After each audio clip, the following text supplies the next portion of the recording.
Hormat.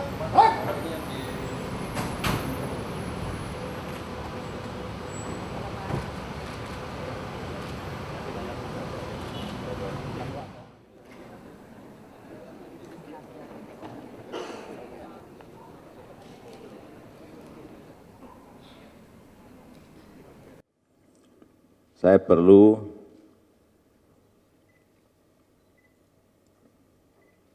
menginformasikan bahwa saya itu orang industri.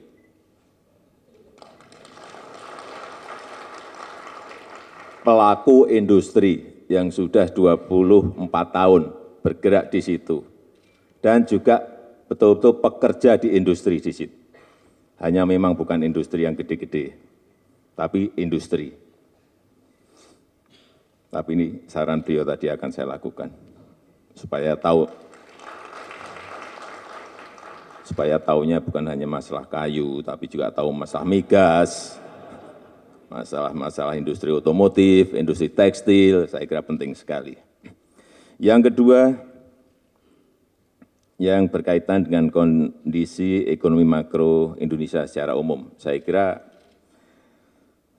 artikel 4 IMF yang dipublikasikan seminggu yang lalu secara umum mengatakan bahwa kondisi ekonomi Indonesia baik dari sisi moneter, dari sisi fiskal maupun struktural. Ini saya kira sebuah informasi yang baik, tapi juga kita nggak usah senang dulu dengan hal-hal seperti ini. Tapi menurut saya yang penting apa yang harus kita kerjakan, apa yang harus kita lakukan. Inilah saya kira hal-hal yang harus kita sikapi dengan rasa optimisme. Memang kondisi tekanan hampir semua negara sama. Selalu setiap saya bertemu dengan kepala negara, kepala pemerintahan, keluhannya hampir mirip-mirip, nggak ada yang beda, sama semuanya. Melemahnya pertumbuhan ekonomi, sulitnya mencari investasi, mencari arus uang masuk, saya kira problemnya hampir mirip-mirip. Oleh sebab itu, negara kita yang paling penting menurut saya, yang ingin kita kerjakan adalah menarik investasi yang sebesar-besarnya ke negara kita. Saya sudah memberikan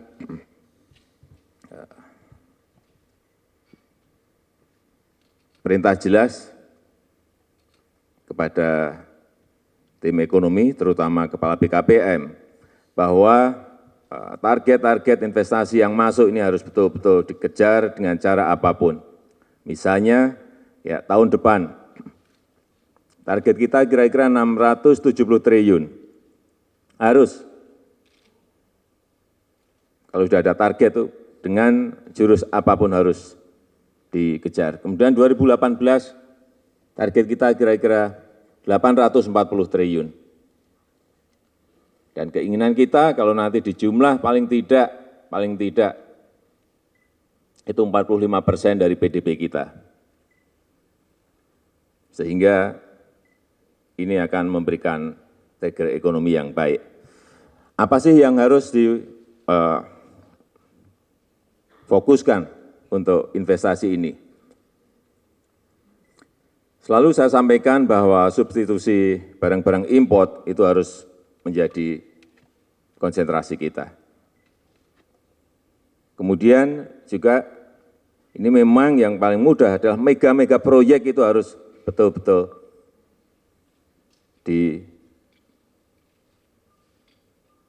diselamatkan. Baik yang berupa investasi-investasi 3 miliar US dollar, 6 miliar US dollar, 15 miliar US dollar. Hal ini akan memberikan trigger ekonomi yang baik pada pertumbuhan ekonomi kita. Dan yang terakhir, sekarang dengan terpilihnya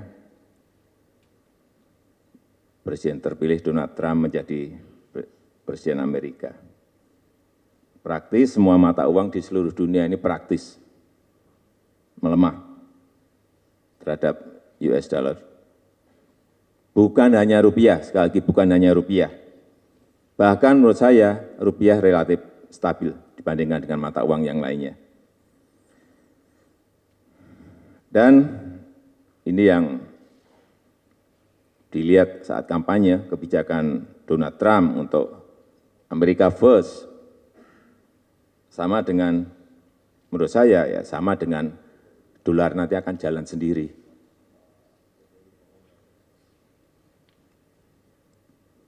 Artinya apa?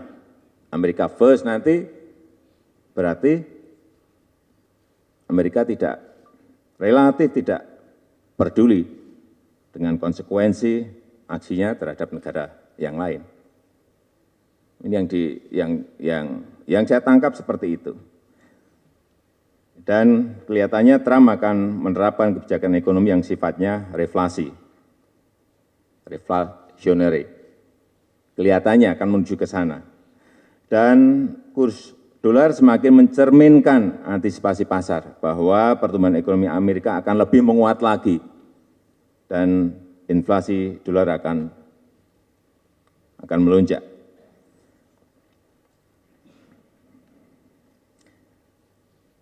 Artinya apa? Artinya bahwa kurs rupiah dolar semakin tidak mencerminkan fundamental perekonomian Indonesia.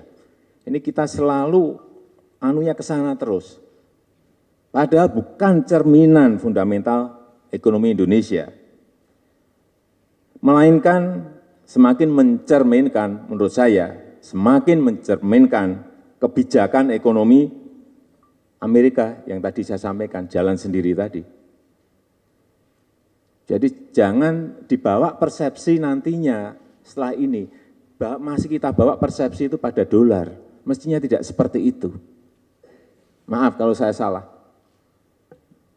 Tapi yang saya lihat mestinya tidak seperti itu, karena ekspor kita ke Amerika kurang lebih 10% dari total ekspor kita.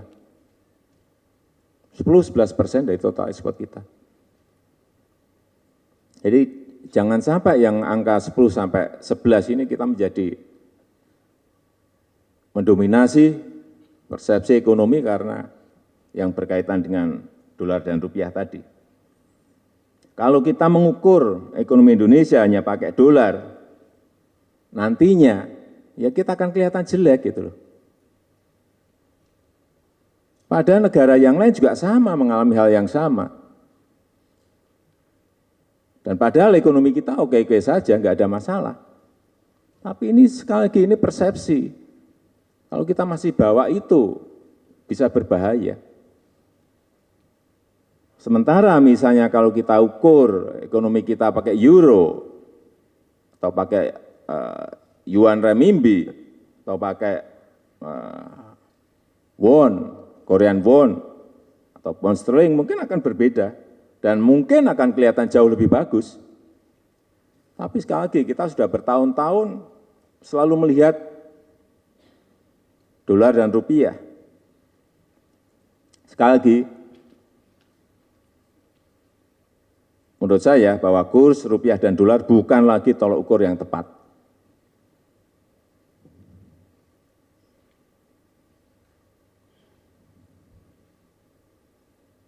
Karena harusnya kurs yang relevan adalah kurs rupiah melawan mata uang mitra dagang kita, terutama mitra dagang terbesar kita. Kalau mitra dagang kita Tiongkok yang besar, ya kursnya rupiah renminbi yang relevan. Mestinya seperti itu. Kalau mitra dagang kita Jepang, ya kursnya kurs rupiah yen. Sekali lagi, karena Amerika hanya 9-10% dari total perdagangan kita. Dan kalau Tiongkok malah angka yang ada di saya 15,5% dari total perdagangan kita. Eropa 11,4%, Jepang 10,7%.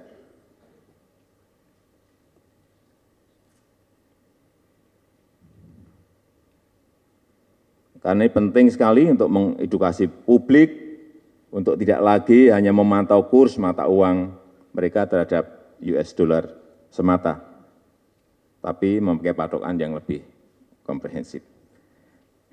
Saya kira itu yang bisa saya sampaikan pada kesempatan yang baik ini. Sekali lagi kami minta agar para ekonom memberikan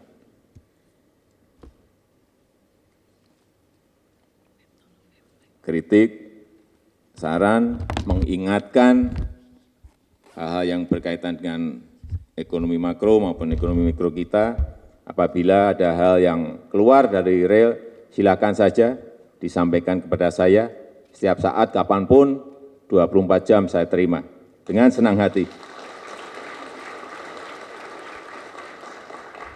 Untuk perbaikan negara dan bangsa kita. Terima kasih. Assalamualaikum warahmatullahi wabarakatuh.